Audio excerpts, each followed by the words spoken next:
The shop is founded by Howard Baker, Tom Daschle, Mr. Dole of Kansas, and George Mitchell of Maine. That is an eclectic group. What is a bipartisan analysis of the massive and historic polarities that we see in this bill right now? Well, number one, that the Senate bill is going to be very different than the House bill. Number two, the deficits are probably understated, and that's going to cause a problem on down the line.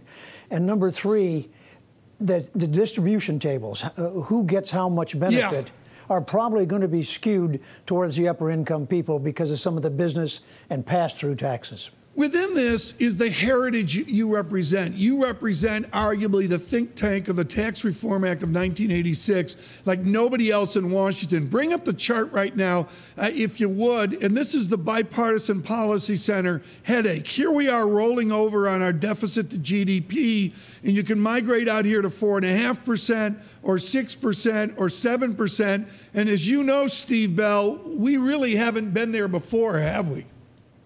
Well, since the end of World War II, we have not had deficits rising at this rate, and we haven't had the large national debt that we have now. What we want to do at the end of this year, maybe early next year, is have a vote to extend the ability of Treasury to issue sovereign debt. That's going to be a more difficult vote, I think, than people realize, because our estimates internally are that by about FY19, fiscal year 19, we'll be back at the $1 trillion deficit for that single year. Now, Goldman Sachs has it by FY20. We have a certain difference of opinion because we think the spending on the various disasters are going to be higher. But nevertheless, we are either 3 or 4 years ahead of $1 trillion deficits from what the Congressional Budget Office said. So this is a serious problem, and it's going to, I think, affect votes on the tax bill.